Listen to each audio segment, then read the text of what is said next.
From the new Godzilla trailer and the creation of a new anime studio to Daisuki's streaming service shutting down, I'm your host, Anime Sam, and this is AniNews.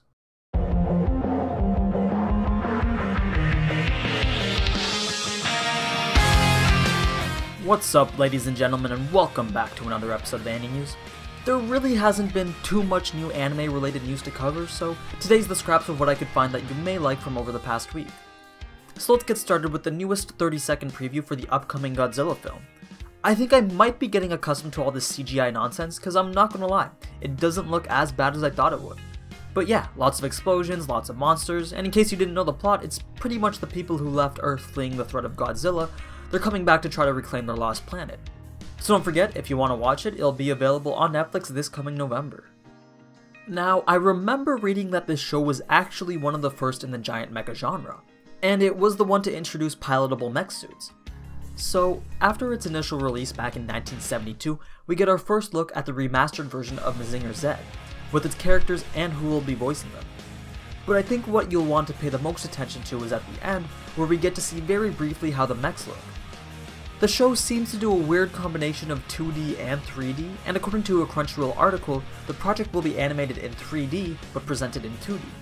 Not sure what that means, but I guess we'll find out soon enough. Next up on the list is the most recent preview for the upcoming slice-of-life drama called Just Because. Not too much can be said about this show since it's its own original production, but it seems to be one of those pre-graduation phase school life anime. So if you're interested in something that may be new, the show will begin airing in October 5th. The new Fate Prism movie is right around the corner, and to be honest, all these shows would be decent if they didn't have so much fan service. But I guess that's what makes it different from all the others. From what I can tell from the trailer though, this seems to be taking a slightly more serious tone, and the art does look on par with the usual Fate style, even though it is done by Studio Silver Link. Anyway, the movie comes out on August 26th if you do plan on watching it. And finally, this is a slightly different preview because it's not for an anime or movie or anything of the sort.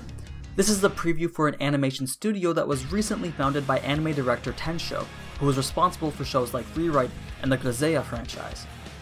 The studio is named after an English town called Bibury, and their first production will be the upcoming Godzilla Phantom Trigger adaptation.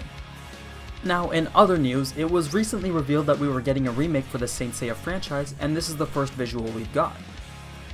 Death Note's Western live-action release is right around the corner, so if you'd like to know a little bit more information on that, there's an article that you may find interesting, as it does contain a fair bit of useful information on the upcoming production. And finally, this is relatively old news, but I only recently found out. Daisuki has declared that on October 31st, they will be ceasing the continuation of its streaming service. Now, the exact reason for this wasn't stated, but it's most likely has to do with Sony having recently acquired Funimation, which is arguably the more popular streaming service. Daisuki was launched by Sony's Aniplex and other studios, so I guess it wouldn't make sense to be running two competing services in the same market.